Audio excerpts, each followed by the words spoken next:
everyone. Welcome to Two Therapists and a Microphone.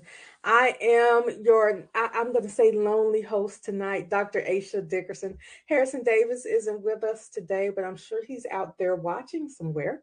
For those of you who aren't familiar with our show, Two Therapists and a Microphone is a show about mental health, relationships, and social issues that personally affect you. We broadcast live every Thursday evening at 7:30 p.m. on the Our Black Media Network. Harrison and I are two licensed psychotherapists with decades of clinical experience, and we want to hear from you. We want to hear about situations and dilemmas that you're going through. You can send us your questions by commenting under our show on Facebook, our YouTube, or you can also send us questions in advance to www.twotherapist.com and click on Ask Two Therapists at the top of the page. So today's show, I brought another therapist. She's not our regular second therapist, but I brought another therapist with me today because we're going to talk about sex therapy. It seems to be or have been more of a hot topic lately to the lay people.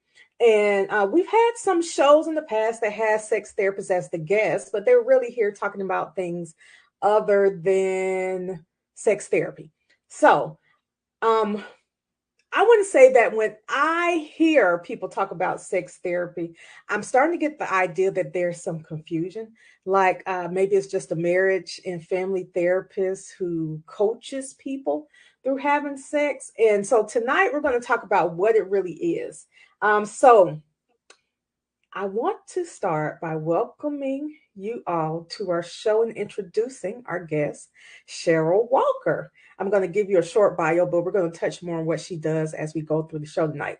So, Cheryl Walker is an actual sex therapist and licensed associate counselor. She's originally from Birmingham, Alabama, but currently resides in Atlanta, Georgia. And I'm not talking about the suburbs, she lives in actual Atlanta.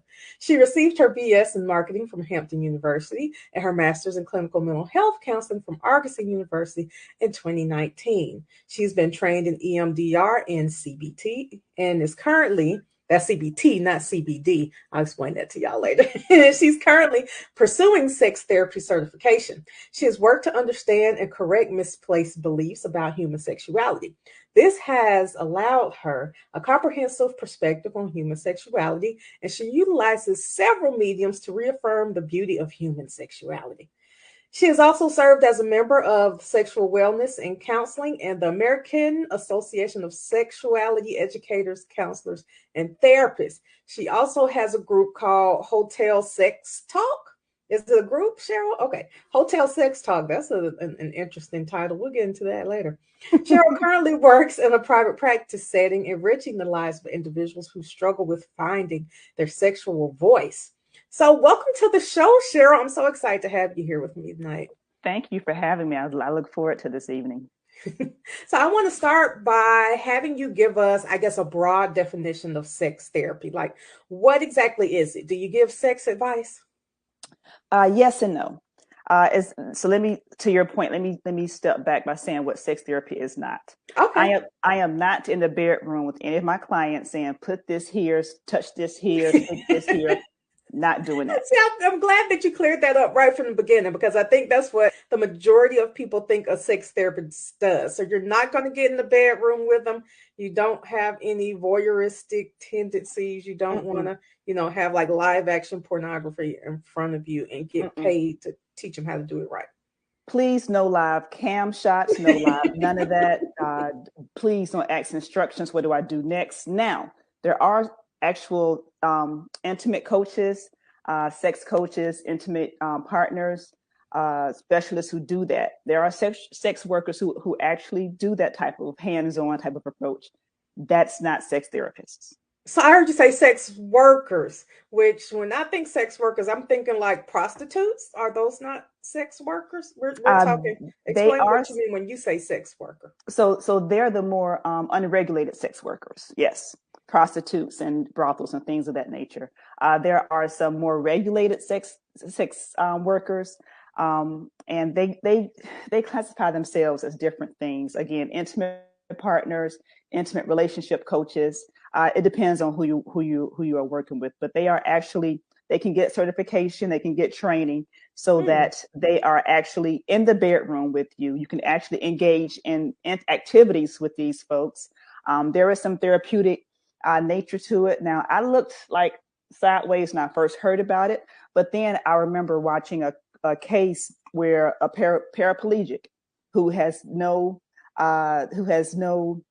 social skills, who really hasn't had that chance to date someone and be intimate with someone, i.e., your certified sex partner, not your hooker or your prostitute, but someone who was certified to actually be that conduit, be that person to teach them. This is how this is how you embrace a woman. This is how you do that, because sometimes folks who are challenged mobily don't have that space to do that. And then there's this stigma with purchasing an actual prostitute, right? So you can't really go and hire somebody because you want to see what it feels like, or you want to get your nut off, excuse the French. But somebody just said don't hold back, so you don't have to excuse your friend. Yes, but there are actually people who are qualified to sit in that intimate space with you and show you and have you experience that orgasm. That you may not, again, if you are challenged, if you are neurologically challenged, you don't have that space to experience sex like that legally, unless you go to Amsterdam. That's a whole different conversation. But you don't have that space. So there are people who work. Exactly. You have people who work in that. But so yes, that's not what I do. I talk to both individuals. I talk to couples. There is some level of relationship communication stuff, but I go a little bit deeper and talk about, for instance, if someone has issues with erectile dysfunction, premature ejaculation, issues orgasming. Once we rule out the medical proponent of it, we talk about, okay, what type of attachment issues do you have? What type of sensory possibilities could be getting in the way? Are you able to really be present with your body and experience what pleasure looks like without all these stigmas of, the preacher said this, media said this, my boy said this, my partner says this. That's the therapeutic side. So when you talk about, it's a nice little combination of like, all right, functionality of sex in the bedroom, but then those mental blocks that prevent you from stepping in that space and actually experiencing pleasure, whether you're giving it or you're receiving it. So when you talk about those mental blocks, why don't you tell us what are some of the common blocks that keep people from, I guess, being sexual or having a what's the word I'm looking for, Cheryl? Having a healthy sex life. Yeah, let's go with that. So, and I wish I could say I take ownership in this. There is an awesome author, Emily Nagoski, I believe is her name. She wrote a great book, and she brought out the 3 M's: media, morality, and medicine.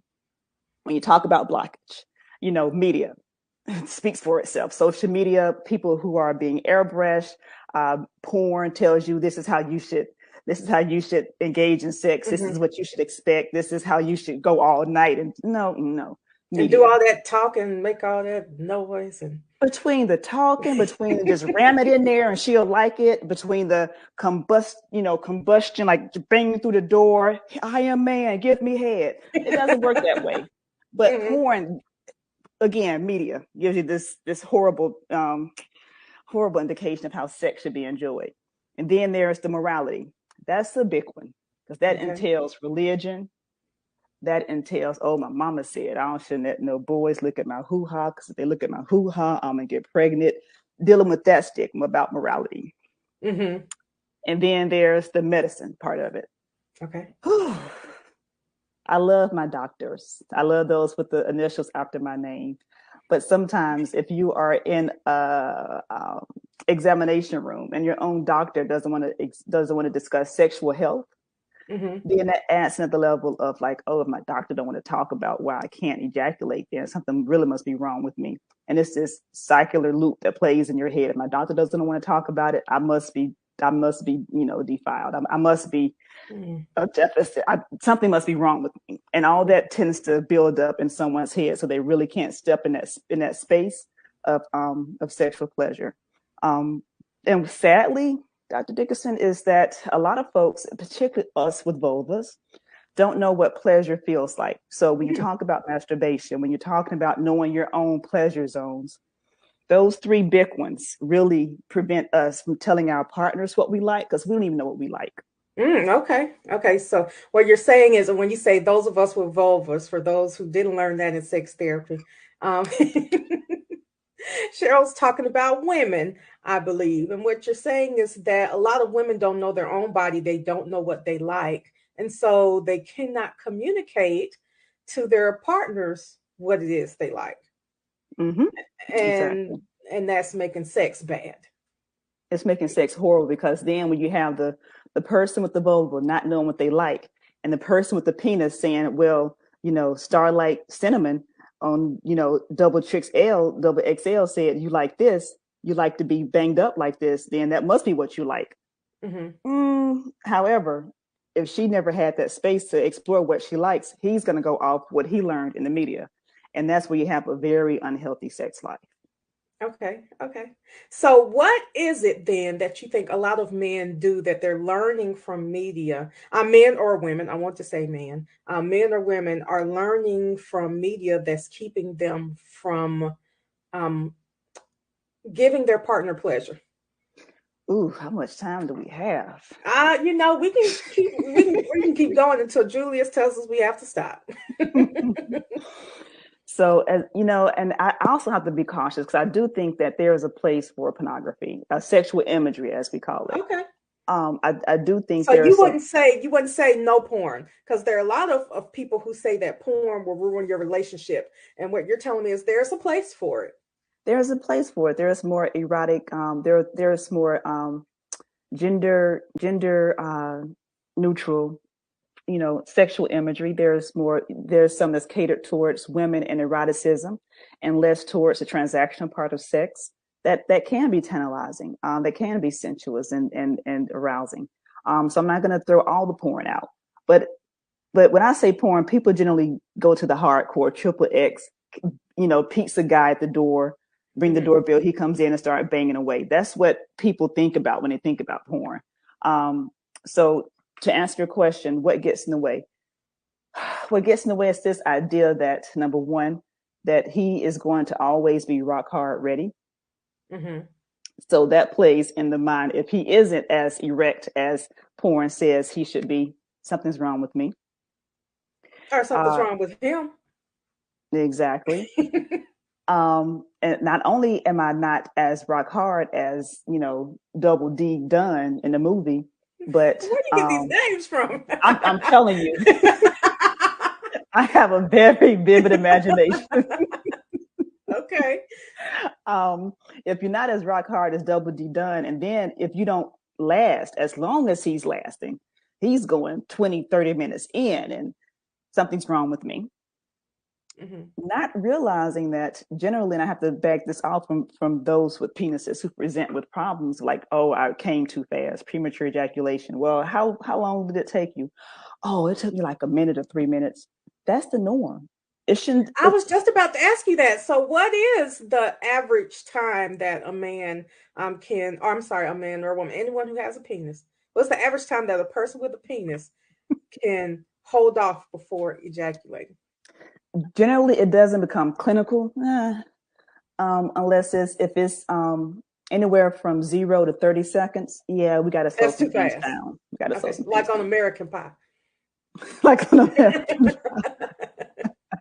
Now, and I also, to avoid even making that an issue, sometimes you're excited. Sometimes, like if he hadn't had none in 10 years and he just sniffs it and he Mm-hmm. comes, it makes sense. Okay. But if it's a pattern of like, all right, back to back to back to premature ejaculation instances, then okay, let's take a look at that. So anyway, so just to answer your question, anywhere from like 1 to 3 minutes is typically the time it takes for, from once the penis penetrates to ejaculation. Okay, that's Um, good to know. so I have to a lot of times educate those with penises, like, hold on, slow down, partner. It's not what double D Dunn says. Is you don't I don't know if you Double D realize. Dunn is going on for a whole 30-minute video. Thank you, but Double D Dunn had number one, he had fluffers, so he Okay. can get that first What's a that first fluffer? I don't know what that is. To make sure he gets that first nut off before he gets filmed. Oh, okay. Okay. Yes. Number one, he has that. Number two, Dunn has been in the industry for years, so he pretty much knows. He has mind control over his penis, so he can pretty much, on the spot, just shoot off, and he's good. Can a sex therapist not help someone get mind control over their penis? Yes and no. Okay. I wouldn't say mind control. I would say, mindfulness. Mindfulness. Yes. Okay. And it's just about being present. It's just about, I always talk about touch and, being very present with your five senses. What is it that you're smelling? What is it that you're feeling? All the five. And it's not really about controlling your penis. It's about being able to enjoy the pleasure and not trying to jump the goal of just ejaculation. Okay. So once we can change that narrative of like, yeah, I'm not just trying to get one off. I'm trying to like sit in this place and see what feels good to me, what feels good to them, what sounds I hear, like what am I smelling, like what am I hearing? Once we get to that place, it is sort of a mind control, but it's not really over your penis. It's allowing your penis to enjoy what's going on and enjoy the energy flow that's happening between you and that partner. Okay. So it is a level of mind control, but you're not telling your penis what to do. You're telling your penis, calm down. I said something else. Calm down. And just be present to where you're going. Be present to who's kissing it. Be present to what you're going inside of. Be present to who's stroking it. Just be present to what penis. Be present. And a lot of that is just, again, that whole sense of mindfulness. Okay. So back to the previous question. That was like, yes, I was going to go back. I know. Like 2C. All right. So go. You're on track. Go ahead. so yes, you were saying how other ways can porn affect how people interact or to prevent them. So there's the whole, I forgot if I said double D or triple D done with whoever done is. I think it was double D. I think it was double D done. Double D done. Okay. So now we got past the stiffness of double D done's penis. We got past the endurance of double D done's penis. Then, let's get to the whole expertise of double D done. Like double D done knows how to, flip legs up, throw legs overhead, switch positions almost seamlessly without changing camera shots. And like, apparently he's dealing with some very flexible people as well, because he's got people there to work with him to make him look good as well. Thank you. That's another part of it. Whoever Double D Dunn is working with, they are also a professional in this, so they pretty much know they've been around the block a few times. I gauge, I'm gonna figure to know what they're doing as well. Not to mention, this whole idea of spontaneous arousal. Like, as soon as Double D Dunn comes on the scene, like, oh, I'm supposed to be hot and horny and wet and just be ready for him. And no. Okay.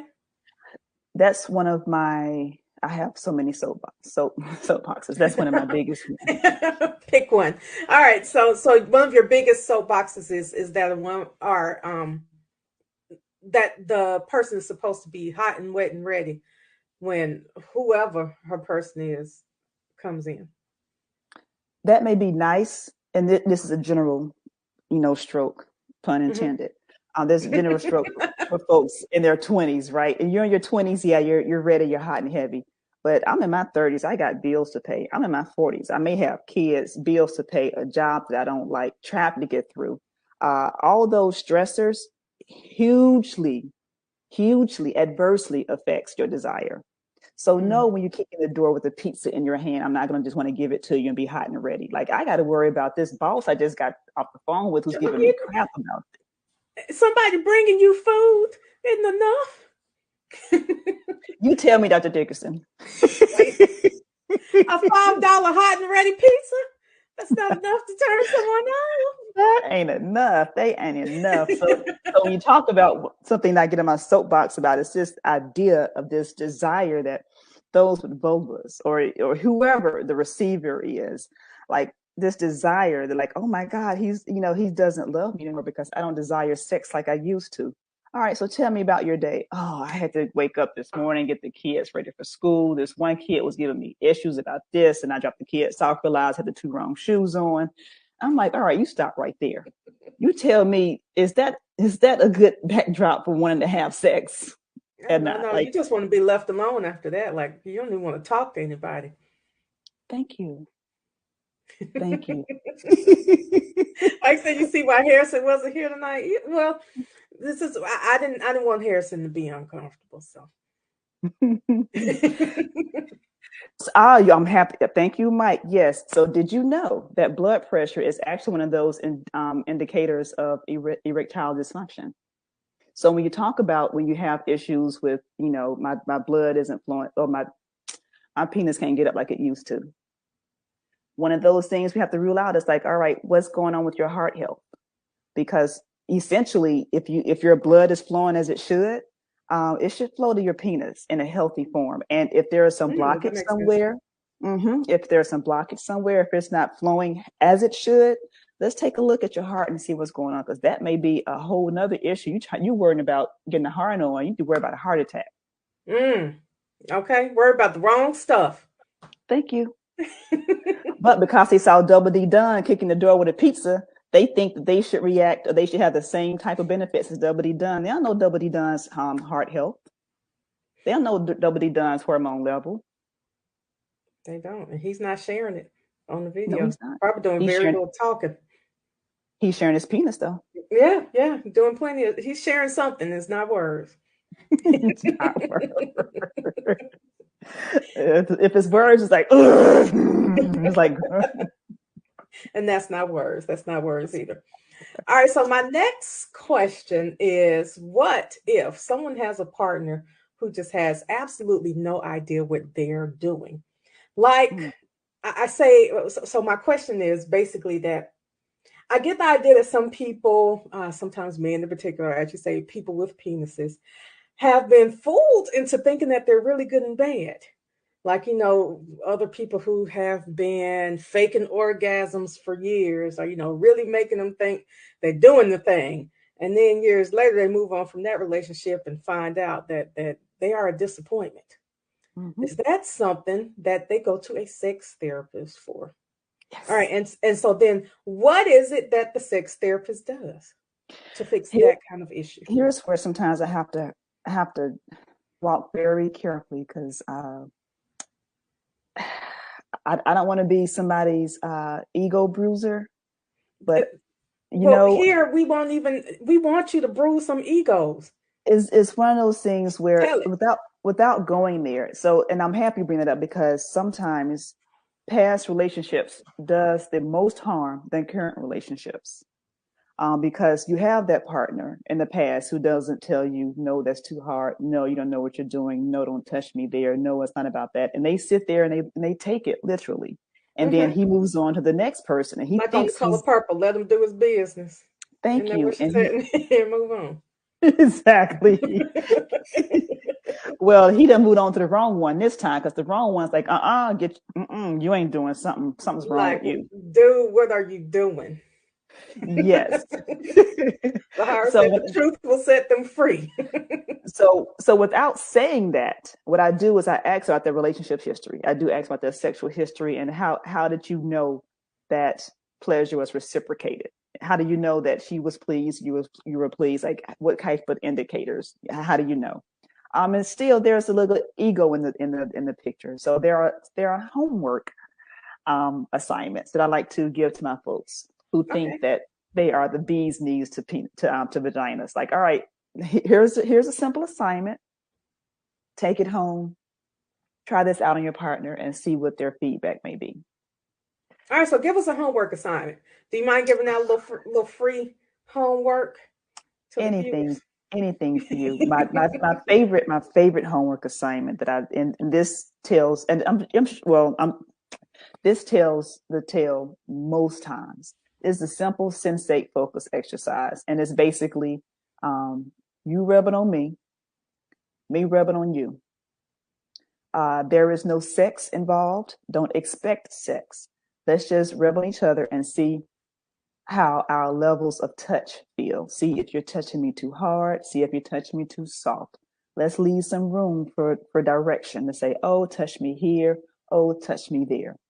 A few things happen in those.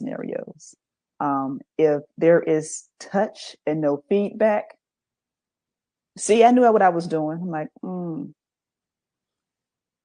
let's explore that a little bit. Like, where did Mhm. you touch? What did you check in? Like, what type of what was said? What was done? Walk me through the exercise again.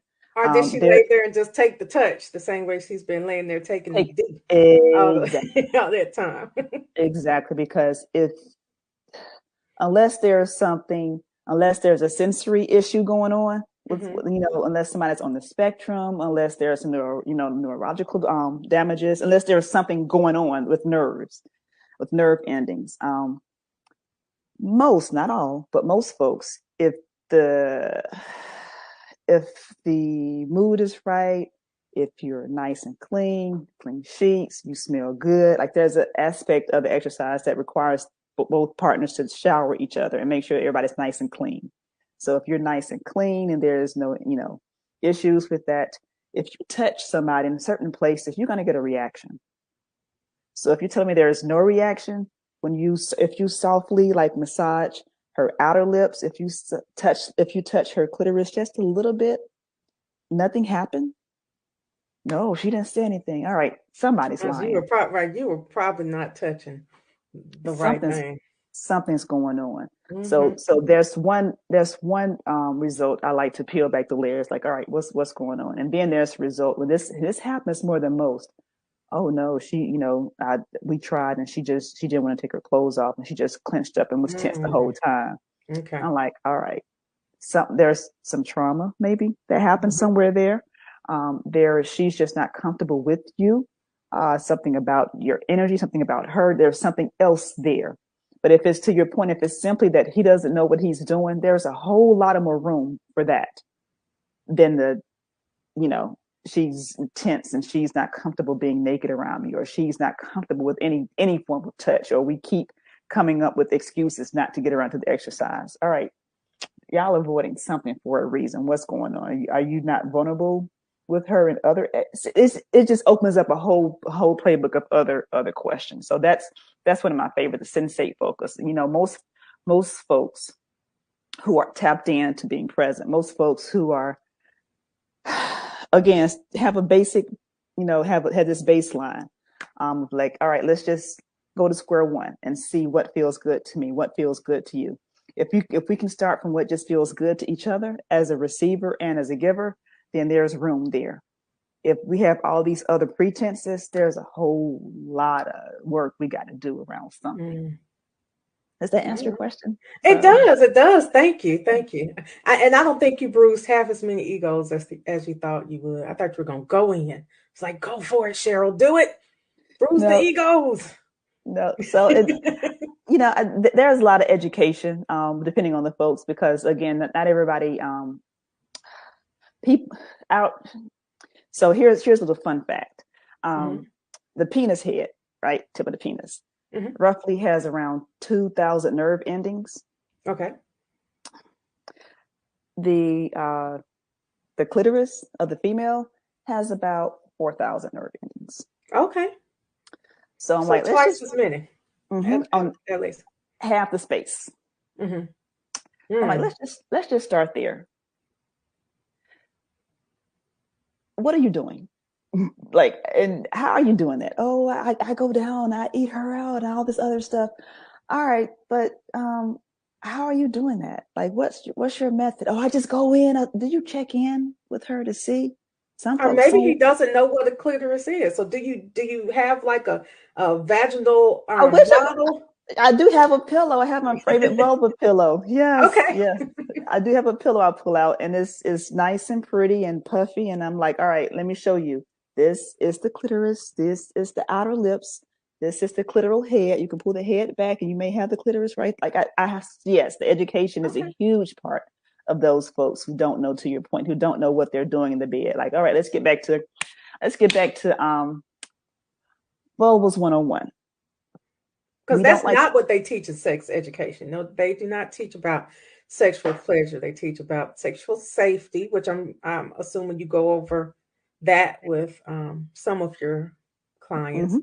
but they don't teach about sexual pleasure, especially. And I think in sex education, they're just trying to scare children away from doing anything like that. Which As a parent, I'm okay with that right now. But, eventually when people become adults, probably learning about the 2000 versus 4000 nerve endings is, in a smaller space, it's probably very important.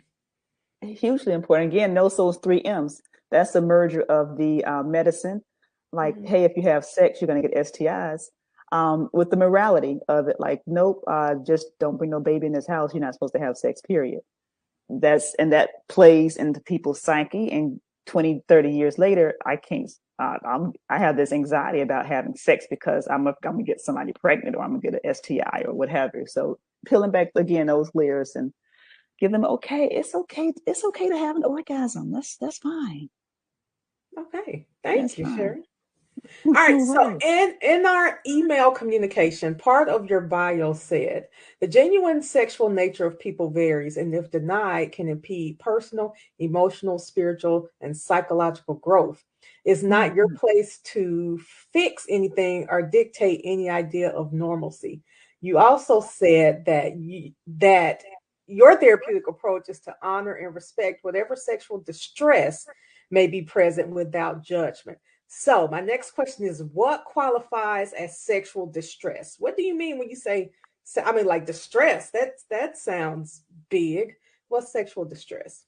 It is big. Well, considering who's in my chair at the moment, there's the one. So most folks, and you get this, Dr. Dixon. Once most folks get to the point of establishing a session and saying, "Okay, I need help. I'm gonna seek a therapist," they're already distraught about something. And here's where I like to differentiate myself from, again, your sex therapist and then your sex coaches or your intimate partner folks, professionals, is that um, they're, aside from, let me give you an example. I am a male. I have a penis. My sexual distress on the surface is every time I lay in bed with my wife, my penis starts hard, then it goes flaccid. Starts here, goes down. Start here, immediately just it's like a response. So my distress is that my penis can't stay hard. And I can't, and since it can't stay hard, I can't insert it in her vagina. That's that tail is off into I'm depressed behind it because I feel like I'm less than a man. Mhm. That's the therapy part. I'm anxious about it because every time I'm in bed with her, I get anxiety with it if it happens again. Like, I don't know how to stop this from happening. Another level of anxiety. There's the frustration and fear. Like, all right, will my wife think that I don't love her? Will my wife think I'm not attracted to her? There's this fear that she may run off and find somebody else. So the therapeutic part is trying to meet those that emotional distress, right? And then the sexual distress is, the biology of it. Like, all right, why is your penis having an adverse reaction to your wife in bed? Hmm. Let's try to come up with other ways you can be intimate with her while we try to figure out these three things. Because until you can gain your confidence that your sexual skills is compatible with what your wife wants in bed, until you have that confidence level, then no matter what tools we have, no matter what exercises I give you, no matter what touches you offer, if you don't think, if that anxiety piece, like, what's going to happen this time, this is going to happen again, if that's still playing in your head, then good luck laying with your wife, because you're never going to really feel like you can be in the relationship because your penis still denies you. So the distress takes on many forms, but that's again, that's why I like to point out that I'm the sex therapist part of it, not the sex coach, because the sex coach would get in the bed and engage in sex with you and say, hey, this is how or some sex coaches, I'm sorry, I don't want to generalize. There are some who do that, who would actually get in bed with you and say, hey, here's how you get your penis to relax, and see, this is how you put it in, and actually go through the motions with you. I fall very short of doing that. I'm not gonna do They're very short. I'm not gonna do any of that. We'll talk about it. I'm not gonna do about it. Mhm. All right, great. So that's a distress. Like, there's the actual physical distress of my penis won't stay hard to go inside Mhm. my wife. Then there's the other emotional distress part of it as well. Thank you so much for explaining that. Another question I have is, as a sex therapist, do you advocate for bringing toys into the bedroom or into the whatever room that the intimacy is happening? It varies. If the toys are a substitute for if they're a distraction. Again, if there's this attachment piece, if you're not allowing yourself to be vulnerable or exposed to your partner, so you're going to use a toy as an in between because you don't want to be that vulnerable with your partner. I'm like, yeah, Or a replacement, like you use the toy so much that you don't even want your you partner don't even anymore. want your partner exactly. Like we got to take a time out on the dildo. We got to take a time out on the anal balls or anal beads. Time out on the ring. Whatever it is, let's take a time out and see why you have so much comfort in your toy, and Mm-hmm. what's preventing you from having that same or a similar comfort with your partner. So there are times when I do ask folks do they always honor that? I can't say again, because I'm not in the bedroom with them. But I Mm-hmm. do ask them, like, hey, can we just take a time out on the toys because we got to figure some things out. Now, on the flip side of that, when it comes to, as I was referencing earlier, those with vulvas, when they have issues not knowing or identifying what pleasure feels like, I like to recommend, something that buzzes every now and then, Okay. something that, that's motorized with batteries, just so they can understand. There are some who will flat out tell me in their 40s or 50s or what have you, I don't know what an orgasm feels like. I've just never touched. I just don't know what that feels like. Not to say that all vibrators are going to deliver an orgasm, but let's play with some sensations and see what's going on. Again, that whole idea that your clitoris has over 4,000 nerve endings. And again, I'm not a big researcher, but I read a lot. Apparently, it is the only non-functioning part on a female body that's purely there for pleasure. Like it doesn't serve a purpose. It doesn't help in childbirth. It doesn't help with cycles.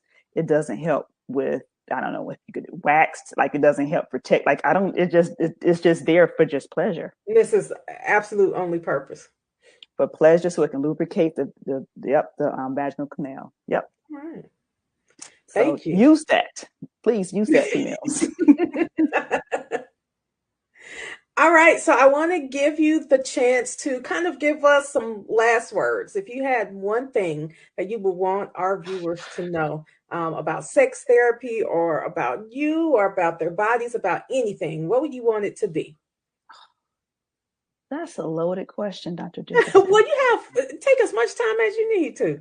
What do Okay. you want us to know? Here's Okay. your chance. So, okay, one thing that I want folks to know when it comes to sex therapy, there are some therapists who are one and done, who are solution oriented. Like this is how you orgasm. This is how you get a hard penis. This is how you do that. I don't operate in that space. There are some therapists out there who may be able to do that, but I see the person as a holistic being. So I'm not just going to talk about erections. I'm going to talk about self-care. I'm going to talk about your family dynamics. I'm going to talk about how you deal with stress. I'm going to talk about your social network because to me, all that plays into it. So that's if you're even thinking about coming my way, don't even say, "Hey, can I get this done in 2 sessions?" I'm going to tell you no. Mm-hmm. Don't do it. And I want to say that's most sex therapists because we do believe in the totality of the person. Okay. But I can't speak for everybody. That's just the ones I've been exposed to. When it comes to sex in itself, I tell folks all the time, you are the expert. Bring up those 3 M's again. You know what feels good. You know what you like. And people have a tough time refuting what Preacher Man said or refuting what Double D Dunn did on the TV. Like, you know what feels good to you. Don't listen to the advice of others about your body. You know what feels good for you. You know what you want to experience. Leave it at that. You are the expert of pleasure when it comes to your body. Don't let anyone take that consent away from you. Let anyone tell you how you should feel. Don't let someone, as much as we love our partners, don't let your partner say, "Oh, your desire is low. You don't want me anymore." Mm. Tap into your own body. If you know you're stressed, if you know you're burnt out, if you know you just feel exhausted, you're not even thinking about sex, that's the problem. Tap into that. Don't let someone say you don't want me anymore. You don't find me desirable. You don't want to have sex. That may be true, but I know me. I'm just freaking tired. Mm-hmm. And let that be it. Be the expert of your own bodies, please. Be the expert of your own bodies. Thank you. I love No that. worries. All right. So why don't you tell everyone where they can find you if they'd like to get in contact with you after the show? I am so bad at marketing, and I was a marketing major. I was like, did you get a marketing degree from Hampton? I so did. Okay. So currently I can, I guess the best way would be, because my email, my website can direct you to wherever you need to go. All right. It's www.realsextherapytalk.com. So I'm sure I got that right. www.realsextherapytalk.com. Thank you. And no worries, whether it's hotel sex, whether it's counseling sessions, whether it's, just to see consultation, if it makes sense for us to get together, everything can be contacted through my website. Perfect. Thank you so much. And thank you again for coming. This was a very fun show, a very informative show. For those of you who are listening, we hope that you tune in next Thursday. We'll be here every Thursday live at 7:30 p.m. Eastern Standard Time. You can also watch our replays on YouTube or Facebook, or listen on Apple Podcasts or other podcasts. Let's see, Apple Podcasts, Spotify, and other places where you can hear podcasts. You can find us on www.2therapists, spelled out TWO therapists with an S.com, or connect with us on social media. Instagram and Twitter is the number 2TM show, or just search for 2 Therapists and a Mic on Facebook. Thanks for coming. Thanks for having me.